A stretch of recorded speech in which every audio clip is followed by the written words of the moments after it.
Good evening everyone. AV clear है? Yes ma'am, very good good evening ma'am. Yes, ma'am. Good evening, ma'am. Good evening ma'am. Got the book ma'am. Good evening ma'am. Congratulations Yogesh. बहुत एक ही number ma'am. Revise बहुत जल्दी हो रहा है। Thank you. कितने minute में किया फर्स्ट चैप्टर नंबर 1 का रिवीजन? हाफ चैप्टर का किया था मैम, अराउंड 10 मिनट लगे, एकदम डिटेल में हो गया था पूरा। ओके, क्या ये एग्जामिनेशन फ्रेंडली है? बहुत ज्यादा। और प्लस मैम ये एकदम इतनी मतलब स्मॉल है कि एकदम कैरी करने में और इजी भी है। हाँ, और लगता भी नहीं कि इतना सब कुछ पढ़ना है, बस इतना सही पढ़ना है, हाँ ऐसा लगता है। हाँ, बस इतना सही है वही। आ, चलो ठीक है, थैंक यू। एंड योगेश, तेरे और मेरी तो बात भी हुई है व्हाट्सएप के ऊपर। तो आजकल यही है बस कि जो जैसा चल रहा है बस चल रहा है। और बाकी यस, हम अपने स्टूडेंट्स के लिए बिल्कुल बेस्ट करते हैं, जो वो चाहते हैं वो करते हैं। एंड आगे के लिए we take into consideration whatever your recommendations are. Okay, thank you yes everyone ma'am. For the love you have given, for the, I guess, for all the reactions you have given in various ways. मज़ा आ गया आप लोगों से, आप लोगों को ये book देके, मतलब आप लोगों को जितनी खुशी हुई है ना उतना मुझे भी खुशी हुई है जब आप लोगों ने मुझे रिएक्शन दिए हैं। चलिए, और किस किस को भी फोमो फील हो रहा है? अभी मेरे को पता चला कि कुछ बच्चों की अभी तक डिलीवर नहीं हुई है, तो वो बोलते हैं पीछे सर को, टीम को बोलते हैं कि सर हमारी आई नहीं है, हमें बहुत लग रहा है कि अभी प्लीज मिल जाए। रुचि को लग रहा है। ओके, आ जाएगी।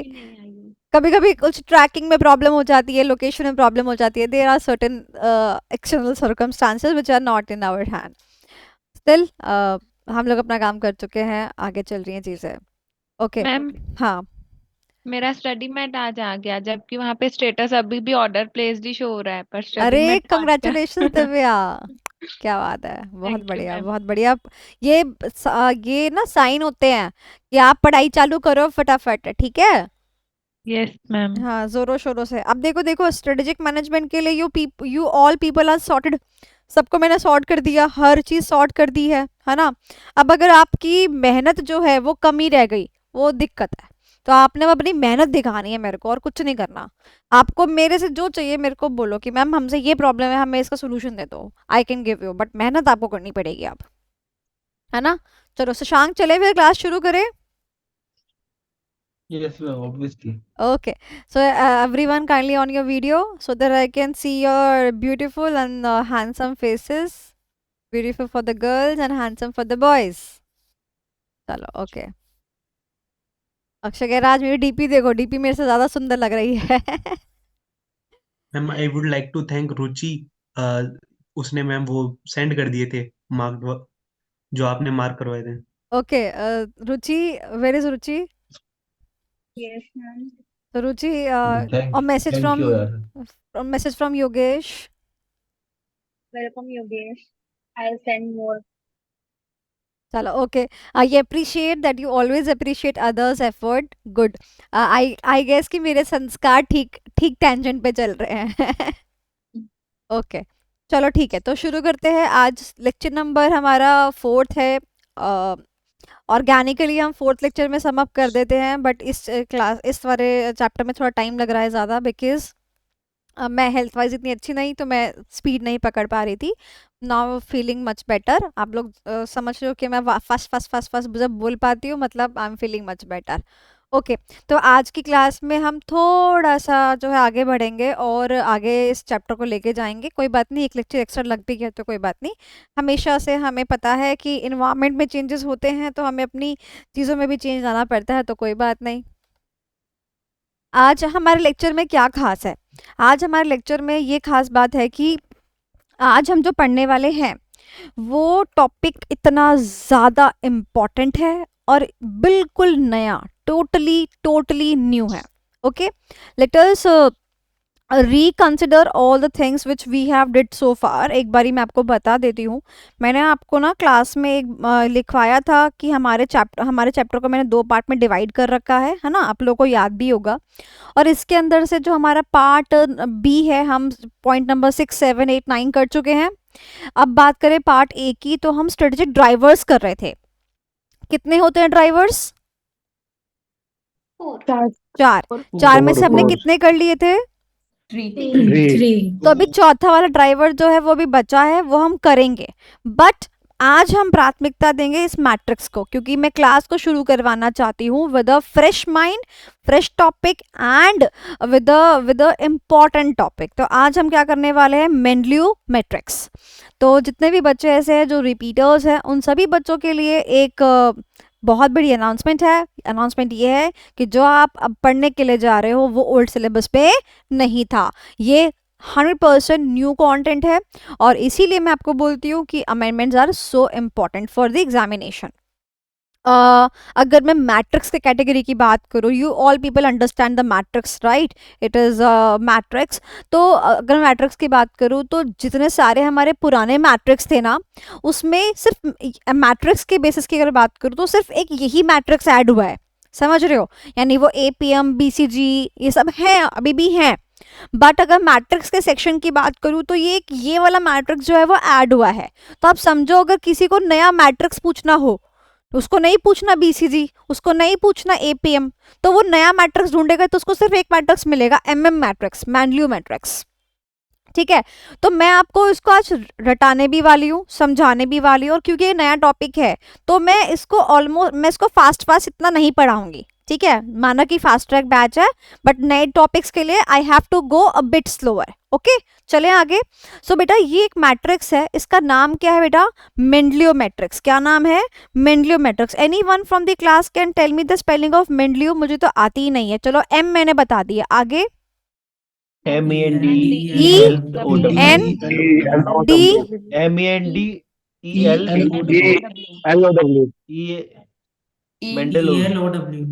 ELOW। पक्का Yes. अग्री कर दो सारे के सारे बच्चे? ओके, देखो यहाँ पे लास्ट में LOW आना है। ठीक है, यह याद रखना, क्योंकि आप लोग लो को लॉ कर देते हैं जब आप लिखते हैं ना, तो ये ध्यान रखिएगा, लो को लॉ ना कर दे। First thing. Second thing is बेटा मेंडलीव मैट्रिक्स है, तो बताओ किसने दिया होगा? मेंडलीव ने। मेंडलो ने क्या बात है। अगर मैं बोलूँ जैन मैट्रिक्स तो किसने दिया होगा? जैन ने दिया होगा। अगर मैं बोलूँ एंसॉफ मैट्रिक्स तो किसने दिया होगा? एंसॉफ ने आइगर दिया Hence होगा। of. अरे वाह, बिल्कुल सही बात योगेश, आइगोर एंसॉफ। यानी मेनल्यू तो सरनेम हो गया, यानी कि इसका मेन नाम भी होगा। तो इसका मेन नाम है बेटा जी AL मेंडलीव। मैं आप में तो हमें शॉर्ट फॉर्म बता दी, बिकॉज आपको शॉर्ट फॉर्म ही याद रहने वाली है। मैं यहाँ पे फुल नेम भी लिख रही हूँ, जिसको याद हो जाए। अच्छा, इसका फुल नेम बेटा जी ऑब्रे, और उब्रे जो आपको बोलना चाहे उब्रे एल मेंडलीव। इतना ही नेम हमारे पास अवेलेबल हो पाया है।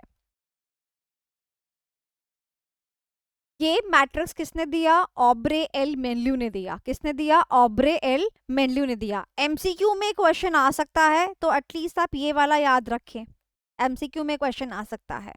मैट्रिक्स दिया, इस इंसान ने दिया, इंसान का नाम याद हो गया। पता है कब दिया? पता है कब दिया? जिस साल मैडम का जन्म हुआ था। तो आज जान लो कि मैडम का जन्म कब हुआ था। याद करवाने के लिए बताना पड़ रहा है 1991, तो हमेशा याद रहेगा ना। मुझे लगा तो मेंटली 1947. है 1947। बूढ़ी दिख रही है तुमको मैं?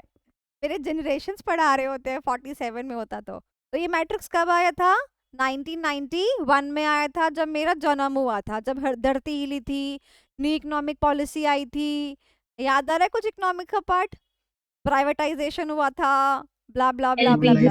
LPG, हाँ 1991 में बहुत कुछ हुआ था। एक तूफान में भी कुछ थी। आपके आने के बाद ही हुआ था क्या? हाँ, तूफान थी मैं, घर वालों के लिए भी और हमारे इकोनॉमिक्स के लिए, हमारे सेक्टर के लिए।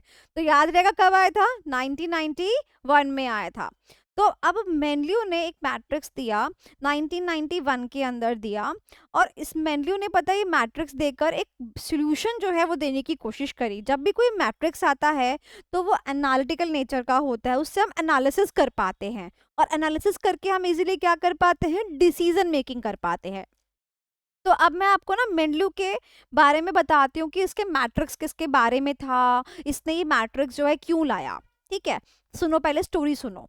तो मेन्यू जो था ना, मेन्यू ने बोला कि देखो हमारा जो ऑर्गेनाइजेशन होता है, हमारी जो कंपनी होती है ना, उस कंपनी के अंदर जो होता है डिफरेंट डिफरेंट जो होते हैं लोग होते हैं, और हर एक इंसान के पास जो होती है अपनी अपनी पावर होती है, अपना अपना इंटरेस्ट कंपनी के अंदर होता है। बट दिक्कत ये है कि ऐसे लोग जो होते हैं वो कंपनी की कई कई बार स्ट्रेटजियों को हिला देते हैं, है ना। जैसे एग्जाम्पल, अगर कंपनी का सीईओ की मैं बात करूं, ठीक है, अब कंपनी का सीईओ, उसके पास कितनी ज्यादा पावर है ना, क्या वो स्ट्रेटजी को हिला नहीं सकता, इफेक्ट नहीं करता, इम्पैक्ट नहीं करता, करता है ना। तो हमारे पास में जो हमारे कंपनी से जुड़े हुए लोग होते हैं ना, वो कहीं ना कहीं हमारी स्ट्रेटजीज पर क्या करते हैं, इम्पैक्ट डालते हैं। स्ट्रेटजी यानी कि यहाँ पर बात की गई डिसीजन मेकिंग पर इम्पैक्ट डालते हैं। I should use the word decision making. अगर मान लो आज मान एग्जाम्पल बोलती हूँ, आज मान लो प्रांजल को ट्रिप पे जाना है, ठीक है, now the trip is going to let's suppose Thailand, okay, सोचो। तो अभी प्रांजल को सबसे बड़ा प्रॉब्लम क्या है? Pranjal tell me what is the problem? Parents नहीं Oh, parents' permission. So parents are the interested parties. The parents are the decision makers. So they comes to the problem कि ओ अब क्या करें, अब क्या करें. So क्या थाईलैंड जाने की डिसीजन मेकिंग पर पेरेंट्स का जो रोल है वो पेरेंट्स इम्पैक्ट कर रहे हैं डिसीजन मेकिंग के पे, नहीं कर रहे हैं? कर रहे हैं ना। तो यहाँ मेन्यू मैट्रिक्स में मेन्यू ने कहा कि हम उन सभी लोगों को जो हमारे डिसीजन मेकिंग पर इम्पैक्ट डालते हैं, तो पहले हम उनको जान लेते हैं वो कौन होते हैं, और फिर वो कितना इम्पैक्ट डाल सकते हैं वो देख लेते हैं। देखो बात ऐसी है कि हम जिस मोहल्ले में रहते हैं वहां पर एक शर्मा जी का घर भी है ना। कभी कभी जैसे अभी प्रांजल ने बोला मम्मी मुझे थाईलैंड जाना है, शर्मा जी का लड़का दिन रात पढ़ता रहता है, इसे थाईलैंड जाने की पड़ी है। कंपैरिजन कहीं ना कहीं आया, मतलब कि इवन ऑर्गेनाइजेशन के अंदर के लोग नहीं, ऑर्गेनाइजेशन के बाहर के लोग भी हमारे डिसीजन पे इम्पैक्ट डाल रहे हैं, समझे। तो यानी कि these people can be internal people, these people can be external people, but these people are having at least certain kind of stake in our organization. कुछ तो stake है, मतलब कुछ तो मतलब है, समझ रहे हो। तो यानी कि उन पीपल को हमने वन वर्ड में कह दिया स्टेक होल्डर्स। क्या कह दिया? Stake holders. स्टेक होल्डर आपने कौन सा पढ़ा है? स्टेक होल्डर का मतलब क्या होता है? जिनका जिनका कंपनी के इंटरेस्ट अंदर होता है हमारी इंटरेस्ट कंपनी में में। होता है, हाँ, हमारी कंपनी के अंदर। तो बताओ क्या मैं स्टेक होल्डर्स में कंपनी के सीईओ को लिख दूं? क्या वो स्टेक Yes, होल्डर ma'am. है? Yes. पक्का? Yes. Yes, चलो ma'am. ठीक है। कंपनी के एम्प्लॉयज को लिख दूं? Yes, ma'am. Yes. उनका स्टेक है? Yes, ma'am. बिल्कुल है। ऑर्गेनाइजेशन की ग्रोथ होगी तो उनकी भी होगी। Very good. सप्लायर को भी स्टेक है? Yes, ma'am. Yes. रुपए डूब ना जाए। बहुत बढ़िया। इन्वेस्टर्स? गवर्नमेंट इन्वेस्टर्स का तो यहीं सबसे ज्यादा है। इन्वेस्टर, वेरी गुड, सबसे ज्यादा। अब आए ना आप, अब कहीं ना कहीं आप ज्यादा कम की बात करने लग गए हो ना, कहीं ना कहीं, है ना। तो समझो कि स्टेक होल्डर्स का मतलब जिससे कि वो स्टेक रखना, यानी कि वो पावर, वो इंटरेस्ट रखना, जिससे कि हमारी डिसीजन मेकिंग पर क्या आ सकता है? इम्पैक्ट आ सकता है। तो मेन्यू मैट्रिक्स ने क्या कहा? देखो मैं आपको ना एक मैट्रिक्स दे रहा हूं, इससे आप ये देख लो कि किस किस स्टेक होल्डर से आपकी डिसीजन मेकिंग पे ज्यादा इम्पैक्ट पड़ रहा है, और उसको हमें खुश रखना पड़ेगा ज्यादा, और किसका हमारे पे कम इम्पैक्ट पड़ रहा है उसको ज्यादा खुश नहीं रखना पड़ेगा। अब कंपनी के इन्वेस्टर्स आपने खुद बोला ज्यादा, तो इन्हें ज्यादा खुश रखना पड़ेगा। शायद सप्लायर को हम इतना खुश ना रखें कंपैरेटिवली, समझ रहे हो। अगर मुझे मम्मी पापा से परमिशन चाहिए तो वहां पर पीछे से सिबलिंग सबसे पहले आएंगे, मम्मी मुझे तो नहीं भेजा था आपने थाईलैंड, इसको भेज रही हो, तो सिबलिंग से भी पहले बात करके आनी पड़ेगी, है ना। बट उसकी बात कंपैरेटिवली इतनी ही करनी पड़ेगी, एट लास्ट डिसीजन तो मेरे पापा मम्मी का ही होगा, उनका पापा मम्मी से ज्यादा तो नहीं हो सकता, समझ रहे हो। तो हमारे को स्टेक होल्डर्स की प्लेसमेंट करनी है। क्या करनी है? प्लेसमेंट करनी है। मेन्यू ने बोला स्टेक होल्डर्स की प्लेसमेंट कर लो, और फिर आपको उस प्लेसमेंट से समझ में आ जाएगा कि आपको उनसे कैसे डील करना चाहिए, ताकि आपको डिसीजन मेकिंग जो है वो आसान हो जाए। तो प्लेसमेंट के लिए उसने क्या बनाया? मैट्रिक्स बनाया। क्या बनाया? मैट्रिक्स बनाया। कितने बाय कितने का मैट्रिक्स बनाया? उसने बनाया 2 by 2 का मैट्रिक्स। 2 by 2 का मैट्रिक्स का मतलब क्या है बेटा? 2x2 मैट्रिक्स का मतलब है कि हम जो है 2 रोज बनाते हैं और 2 कॉलम बनाते हैं। ठीक है, तो उसने क्या बनाया, 2x2 का मैट्रिक्स बनाया और बोला कि देखो हम इसमें अंदर क्या करेंगे, हम इसके अंदर प्लेसमेंट करेंगे किसका, किसका, स्टेक होल्डर का। प्लेसमेंट करने के लिए उसने बोला क्योंकि ये 2x2 का मैट्रिक्स है तो हमारे को कुछ यहाँ पे लिखना पड़ेगा, कुछ यहाँ पे लिखना पड़ेगा। तो कहते हैं कि जो हमारा मैट्रिक्स है उसको जो हमारे स्टेक होल्डर्स हैं इनको हम 2 चीज़ों में तोलेंगे। जब हम याद करो बचपन में कभी इकोनॉमिक्स में आपने ग्राफ्स बनाए हो, स्टैटिस्टिक्स में ग्राफ बनाए हो, तो आप एक्स एक्सिस और वाई एक्सिस पर बेस बनाते थे ना, इतनी मेल है इतनी फीमेल है, ऐसे ही एक एक्स एक्सिस हो गया और एक वाई एक्सिस हो गया। तो एक्स एक्सिस के ऊपर हम इंटरेस्ट के बेसिस पर करेंगे और यहाँ पर हम करेंगे पावर के बेसिस पर। किसके बेसिस पर, पावर के बेसिस पर। एक हो गया इंटरेस्ट के बेसिस पर और एक हो गया पावर के बेसिस पर। ऋतु कुमारी, आपको इतनी बात समझ में आ गई? अब एग्जाम के लिए एक टिप देती हूँ, सुनो। ये नया मैट्रिक्स है, ठीक है, ये एक नया मैट्रिक्स है।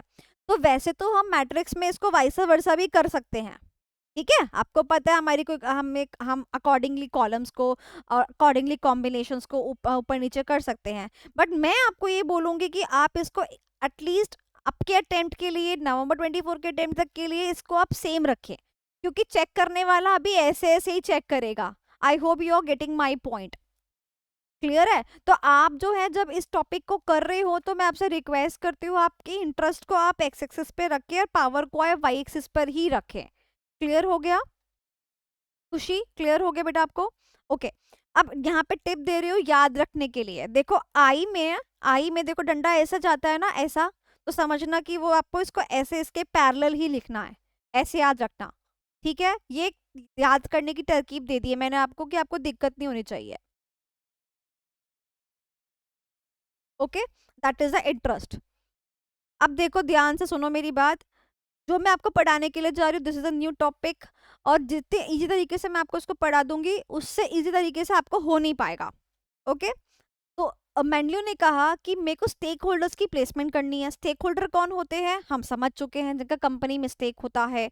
और स्टेक जो होता है वो रेशियो वाइज डिवाइड होता है, किसी का ज्यादा हो सकता है किसी का कम हो सकता है, उसी के बेसिस पर हम इस मैट्रिक्स के अंदर उनको प्लेसमेंट कहते हैं। हमने कहा स्टेक देने के लिए हम देखेंगे कंपनी में वो कितने इंटरेस्टेड होते हैं और कंपनी में वो कितनी पावर होल्ड करते हैं, कंपनी वो कितने इंटरेस्टेड होते हैं और कंपनी वो कितनी पावर को होल्ड करते हैं। इसके हिसाब से हम क्या बनाएंगे, एक मैट्रिक्स बनाएंगे। हो सकता है कि जो इंटरेस्ट है वो कम या ज्यादा हो, दैट कैन बी कम और ज्यादा। हो सकता है पावर क्या हो, कम और ज्यादा हो। तो ये प्लेसमेंट मुझे यहाँ पर करनी है। तो इंटरेस्ट क्या हो सकता है, कम या ज्यादा हो सकता है, यानी कि लो और हाई।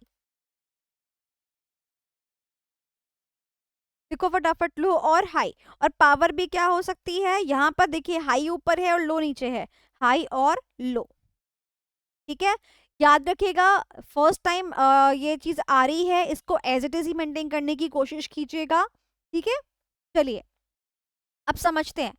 देखिए सबसे पहला जो सेल है हमारा, ये सेल में कौन से लोग आ रहे हैं बताओ मुझे, the people, the stakeholders. क्या वर्ड लिखूं, stakeholders. The stakeholders having high power and high low power and low interest. Interest. ठीक है, लो interest.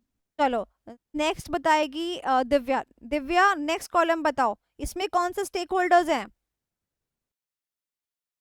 High power and high interest. High power and high High interest. interest. Okay great. Next Yogesh आप बताओ मुझे बेटा कि यहाँ पर कौन सा वाला है stakeholders? Low low power low interest. Okay, और लास्ट वाला मुझे बताने वाला है आयुष। आयुष चलो लास्ट वाला मुझे बताओ, लास्ट वाले में कौन से लोग? मैम स्टेक होल्डर्स आएंगे जिनके पास लो पावर है और हाई इंटरेस्ट है। ठीक है, अब देखो अभी तक तो हमने इसको समझ लिया, रट लिया।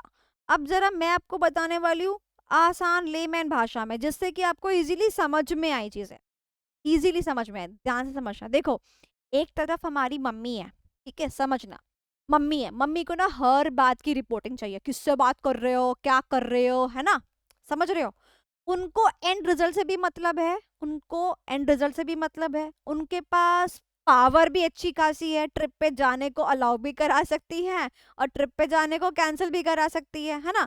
तो मम्मी के पास पावर कैसी बेटा, हाई, और इंटरेस्ट भी कैसा बेटा, हाई। ये रही बेटा मम्मी हमारी, उनको हर चीज से मतलब है ना। ऑन दी कॉन्ट्ररी पापा की बात करते हैं, पापा क्या कहते हैं, कार्तिक से पूछूंगी, कार्तिक पापा क्या कहते हैं, देख मुझे तो तेरे नंबर से मतलब है कार्तिक, मुझे नहीं पता तू क्या कर रहा है क्या नहीं कर रहा है ना, एंड में मेरे को बस क्या चाहिए, रिजल्ट चाहिए, ऐसे ही बोलते हैं कार्तिक पापा।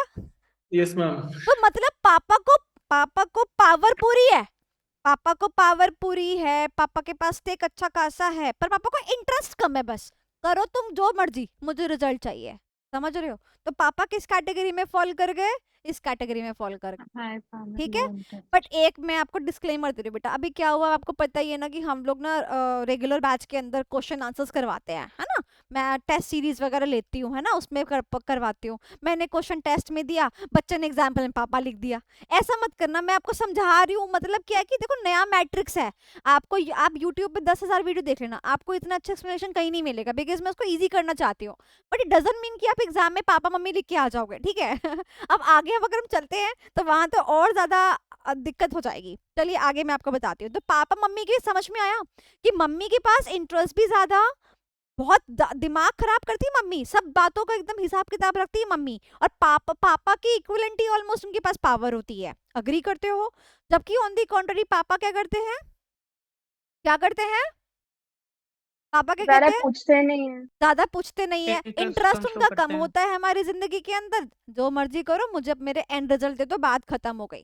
ठीक है, तो अब मुझे बताओ, पापा और मम्मी के साथ दोनों के साथ अब अलग व्यवहार करेंगे ना, तो बेटा पापा को क्या रखेंगे, सेटिस्फाइड, तो कीप देम सेटिस्फाइड। पापा लो, आपने रिजल्ट मांगा था, लो हो गया मैं पास, कहानी खत्म, अब ज्यादा मत बोलना मुझे, गाड़ी की बात हुई थी गाड़ी दिला देना, समझे? तो पापा को क्या करेंगे, we will keep them satisfied. Done. अब मम्मी क्या है बेटा, मम्मी तो बेटा की प्लेयर है घर की, मम्मी के होने ना होने से बहुत फर्क पड़ता है, तो मम्मी इज अ की प्लेयर। ये इनको हम इनके साथ हम क्या करेंगे, जो लोग की प्लेयर्स होते हैं, की प्लेयर्स को हर रिपोर्टिंग जाएगी, की प्लेयर्स मॉनिटरिंग करते रहेंगे अपनी, इनको हर चीज की क्या चाहिए, रिपोर्टिंग चाहिए, और इनके साथ हमेशा अच्छी रिलेशनशिप को, एक बॉन्ड को डेवलप करो। मम्मी के साथ अगर रिलेशनशिप खराब हुई तो समझो प्रॉब्लम ही प्रॉब्लम, मम्मी कुछ भी कर सकती है, बोलो हाँ कि ना। और मम्मी ही वही है जो पापा को एग्री कराती है कल को ट्रिप के लिए, तो मम्मी के साथ में आपको ट्रिप को मैनेज करना पड़ेगा। तो इसके लिए मोस्ट इंपॉर्टेंट वर्ड इज अच्छा रिलेशनशिप रखो इनके साथ। मम्मी क्या है, की प्लेयर है। क्या है मम्मी, की प्लेयर है। मेरे ख्याल से आपको यहाँ तक याद भी हो गया होगा, बोलो यस और नो। चलो, राजनंदिनी कह रही है आज तो मजा ही आ गया क्लास के अंदर, आज तो मजा ही आ गया क्लास है राजनंदिनी। चलो अच्छा, मुझे राजनंदिनी मुझे बताओ कि अगर मान लो कोई, देखो आप समझना, एक आपकी उम्र का बच्चा, अब कोई भी मैं एग्जाम्पल नहीं ले रही, कोई भी हो सकता है, थाईलैंड जा रहा है समझो, ठीक है, थाईलैंड, समझ रहे हो मतलब, उस तरीके से अगर कोई थाईलैंड जा रहा है, तो अगर उसकी गर्लफ्रेंड हुई या उसका बॉयफ्रेंड हुआ, वो उसके बिना जा रहा है, अब ज्यादा समझ में आएगा तुम्हें, उसके बिना जा रहा है, मुझे बताओ डिसीजन मेकिंग में कहीं ना कहीं उसका कुछ ज्यादा ही इंटरेस्ट होगा, बोलो हाँ कि ना, होगा ना, कि भाई थाईलैंड जा रहा है मेरा पार्टनर, Yes, ma'am. और तो और मेरे बिना जा रहा है। आप मुझे बताओ अगर आप रिलेशनशिप में हो तो क्या आप बिना उसके मम्मी के आगे चल लोगे? तो वो जो Business गर्लफ्रेंड trip है। है, जो वो आपकी पार्टनर है, उसके पास पावर तो कुछ नहीं है आपकी लाइफ में, है ना, बट इंटरेस्ट खूब ज्यादा ही है। सारी चीज की पता बारे में पता होना चाहिए, कितने बजे उठ रहे हो, कितने बजे सर खाना क्या बोलते हैं, बाबू ने खाना खाया, इंटरेस्ट पूरा है। तो बेटा बताओ मैं कहाँ प्लेस करूँ उस गर्लफ्रेंड को या बॉयफ्रेंड को, बताओ कहाँ प्लेस करूँ? फोर्थ से मैम लास्ट वाले वाले में में। बहुत ही last बढ़िया, last। मुझे पता था ये बिल्कुल एग्जैक्टली तुम कर सॉल्व कर लो लोगे। दो बार हाँ, तो यहाँ पर आती है हमारी गर्लफ्रेंड ऑब्लिक इंटरेस्ट बॉयफ्रेंड। तो देखो यस मैम इनको यस संभालने मैम के लिए, इनको संभालने के लिए क्या बोलेंगे, भाई देखो ऐसा है, बात ऐसी है, अभी तुम गर्लफ्रेंड बॉयफ्रेंड ही हो ना, मैं जा रहा हूँ, अभी तुम्हारा इतना ही लेवल है ना, मैं जा रहा हूँ बस, ठीक है, I will keep you inform about everything. मैं सुबह उठूंगा, फोन पे बात करूंगा तुमसे, मैं बताऊंगा कौन से होटल में रुका हूँ, कौन से होटल में रुकी हूँ, मैं बताऊंगा मैं कौन से शूट पे जा रहा हूँ, मैं कौन से बीच पे जा रहा हूँ, मैं बताऊंगा मैं मसाज कराने जा रहा हूँ, मैं ये कर रहा हूँ, मैं सब बताऊंगा, मैं आपको, आपका इंटरेस्ट है जानने में, मैं आपको सब बताऊंगा। बट डिसीजन मेकिंग शायद इतना इम्पैक्ट नहीं करेगी। वो तो मैंने सोच लिया, जाना तो जाना है। अग्री करते हो कहीं ना कहीं इस बात से? बताओगे सारी बातें? एलिफेंट देखने जा रहा होगा एलिफेंट, तुम सारी ऐसी बहकी बहकी बातें अभी चैट बॉक्स पूरी भर गई है। ओके, मम्मी ने सुन ली, मम्मी ने सारी बात। नहीं बेटा, मैट्रिक्स सिर्फ एक बहाना है समझाने का, मम्मी को नहीं कुछ। मेरे को खुद डर लगता है बेटा मम्मी से, ऐसा नहीं करने का। Back to pavilion. तो बताओ, गर्लफ्रेंड बॉयफ्रेंड वाली बात समझ में आ गई? तो गर्लफ्रेंड बॉयफ्रेंड को हम क्या करेंगे? We will keep them informed, we will keep them. अच्छा क्या बोलते हैं, अच्छा तुम ही बताओ, खांसी सी हो रही है, अच्छा पी लूं क्या, शायद ठीक हो जाए, पूछते हैं ना ऐसे। और क्या थोड़ी सी ले लेता हूं, दोस्त बोल रहे थोड़ी सी, तो थोड़ा सा हम कंसल्टेंसी सी ले लेते हैं ना। द वर्ड इज हियर बेटा consultancy, the word is here, की वर्ड इज हियर बेटा कंसल्टेंसी। कौन सा वर्ड है बेटा? कंसल्टेंसी।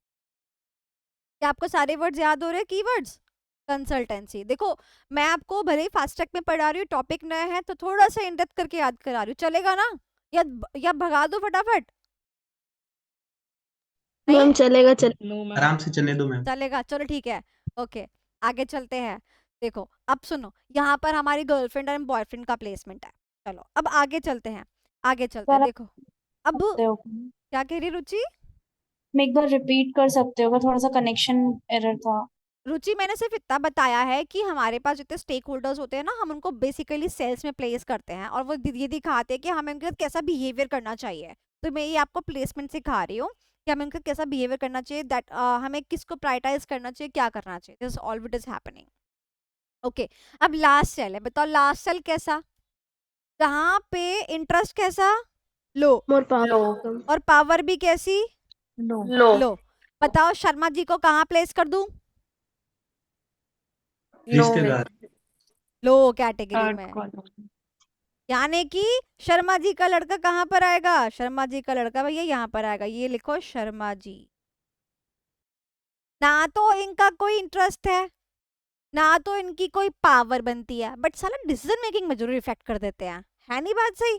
मैम हमारे शर्मा हूँ मैं। अरे मतलब, अरे तो वैसे अरे गलत गलत हो गया है तो, ओहो shit shit shit.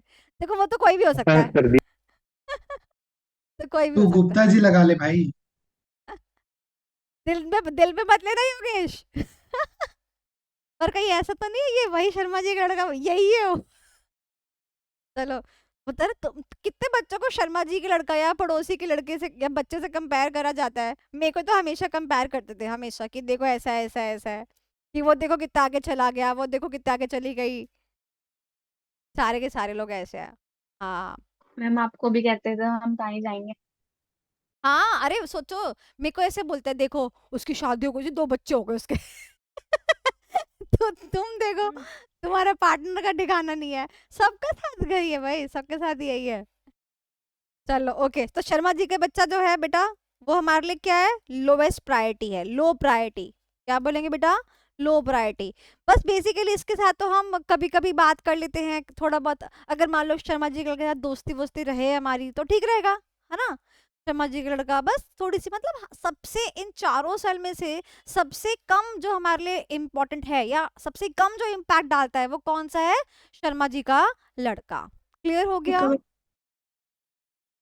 Done, easy simple. तो यहाँ पर उसने हमें ये बताया कि जो हमारा मेंडलू था, मेंडलू ने ये बताया कि इस मैट्रिक्स के थ्रू जितने भी लोग डिसीजन मेकिंग पे इम्पैक्ट डाल सकते हैं ना, उसको आप प्लेस कर लो और उसके बाद आपको जिनके साथ जो करना है वो करो। अब मुझे बताओ, कंपनी के सीईओ को आप कहाँ प्लेस करोगे? मैं नहीं बता रही, आप बताओ कहाँ प्लेस की कर प्लेयर। पापा वाली जगह। मम्मी की जगह। देखो अब किसी ने बोला पापा है, किसी ने बोला मम्मी है। अब कंपनी का सीईओ जो होता है ना, वो सीईओ चीफ एग्जीक्यूटिव ऑफिसर जो होता है, वो कंपनी में बहुत ज्यादा इन्वॉल्व रहता है। कंपनी का अगर आपने शार्क टैंक वगैरह देखा हो तो उसमें बहुत, अच्छा आप कंपनी के सीईओ ओ, तो इन्वॉल्वमेंट रहती है। आप इन्वॉल्वमेंट के बेसिस पर जो है उसको प्रायोरिटाइज करोगे, आप उसके पोजीशन के बेसिस पर नहीं करोगे, ऐसा कुछ नहीं है, समझो मेरी बात।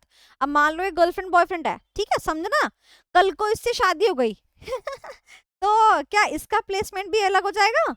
बिल्कुल अलग अलग हो जाएगा। आज हमने इसको यहाँ प्लेस कर रखा है, कल इससे शादी हो गई, अब तो भैया इसका प्लेसमेंट अलग हो जाएगा। तो हमारे को तो सिचुएशन देख के क्या करना पड़ता है, इसको प्लेस करना पड़ता है। समझे मेरी बात? ओके चलो, तो आई होप कि आपको समझ में आ गया होगा, कोई दिक्कत की बात नहीं है।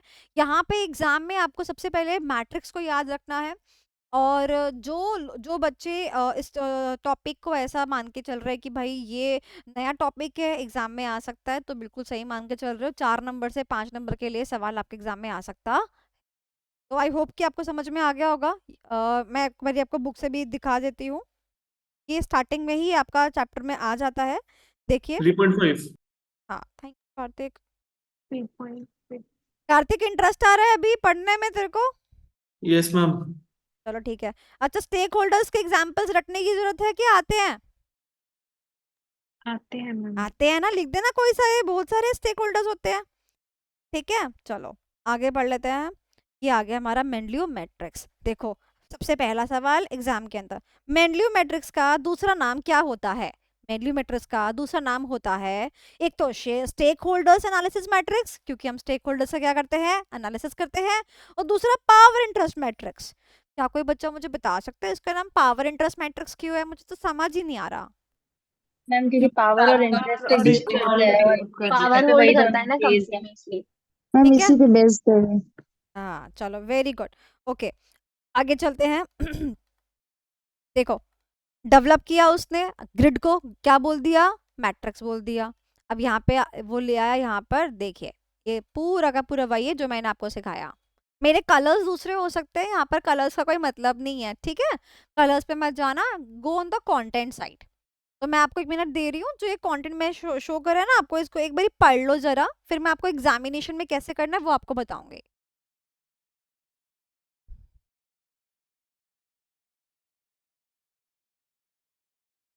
तुषार भी कह रहा है मैं भी शर्मा हूँ। निर्लज सदा सुखी रहते हैं।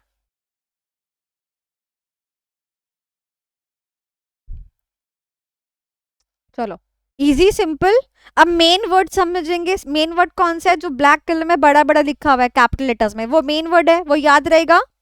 ठीक है, तो मैट्रिक्स बना के पूरा ड्रॉ कर सकते हैं। एग्जाम में आपको ये लिखने की जरूरत नहीं है, मतलब डायग्राम के अंदर ये सब लिखने की जरूरत नहीं है डायग्राम की। एग्जाम में डायग्राम में सिर्फ आपको ये लिखना है, समझे? सिर्फ इतना लिखना है डायग्राम के अंदर, ये अंदर के कॉन्टेक्ट लिखने की जरूरत नहीं है। ओके और उसके बाद अब आप नीचे जाएंगे, नीचे जाके देखेंगे तो इसने एक एक पैराग्राफ सबके ऊपर दे रखा है। तो बताओ सेटिस्फाइड किनको रखते हैं? हाई पावर, लेस इंटरेस्टेड की प्लेयर्स, हाई पावर। ये सब याद हो चुका है आपको? मैट्रिक्स बनाते हैं अब तुरंत लिख दोगे कि नहीं लिख दोगे? डन। Four paragraph. और ये याद रखिएगा एक चीज, देखिएगा देखो क्या कहता है, ये लाइन मैं आपको पढ़वा रही हूँ बेटा, ये लाइन आपको समझाने के लिए पढ़वा रही हूँ। कहता है एक इंपॉर्टेंट थिंग ये है कि आपको ये याद रखना है कि इन्वायरमेंट क्या होता है, डायनामिक होता है। तो कुछ भी हो सकता है, तो जो स्टेक होल्डर्स है ना वो they can have the move कर सकते हैं बिटवीन द क्वाड्रेंट्स। यानी हो सकता है गर्लफ्रेंड आज 3rd क्वाड्रेंट में है, 4th क्वाड्रेंट में है, तो कल कहीं और क्वाड्रेंट में चली जाए, समझ रहे हो? तो ये आपको याद रखना है आपके अंडरस्टैंडिंग के लिए। ओके तो बस इतनी सी बात थी। This was about the Mendelow matrix. Any student जिसको डाउट हो इस मैट्रिक्स के अंदर तो क्वेश्चन पूछ सकता है, हालांकि डाउट होना नहीं चाहिए। I have given my best to make you people understand about the matrix. लिखना। हाँ जी डन डन डन डन। चले आगे। तो मेंडलियो मैट्रिक्स पढ़ के मैम मजा आया? हाँ कौन कोई डाउट पूछ रहा है? मैम एग्जाम में क्या नहीं लिखना? एग्जाम में ये जो आपके ये वाला पार्ट है ना, ये वाला पार्ट जो मैंने आपको बताया डायग्राम के अंदर, सब पॉइंट्स जो ये है, ये सब नहीं लिखने आपको, मैंने कांटा लगा दिया यहाँ पर ना, ये आपको लिखने की जरूरत नहीं है एग्जाम में। आपको अगर याद रहते ये पॉइंट्स तो जब आप एक्सप्लेन नहीं कर रहे हो नीचे तब आप इनको लिख दो, मतलब वो, क्योंकि पता क्या होगा मैं आपको बताती हूँ, आपको तीनों के तीनों पॉइंट्स याद नहीं रहेंगे। देखो कम से कम दोनों, देखो 2-2 पॉइंट नीचे वालों के, 3-3 पॉइंट ऊपर वालों के हैं, ठीक है? तो 6, 7, 8, 9, 10 पॉइंट हो गए। 10 पॉइंट आपको याद नहीं रहने वाले हैं, तो हो सकता है कि आप एक डब्बे में लिखो दूसरे में ना लिखो। तो बेटर ये है कि आप लिखो ही मत, और अगर आपको किसी का कोई पॉइंट याद आता है तो आप एक्सप्लेनेशन में लिख दो उस चीज को, ओके अब एग्जाम में एक एमसीक्यू भी आ सकता है। एमसीक्यू क्या आ सकता है वो मैं आपको बताती हूँ। जैसे वो आपसे पूछेगा कि if a stakeholder possesses high power and have high interest, समझ रहे हो, high power and Yes. High interest, in which quadrant you will place it. Second code.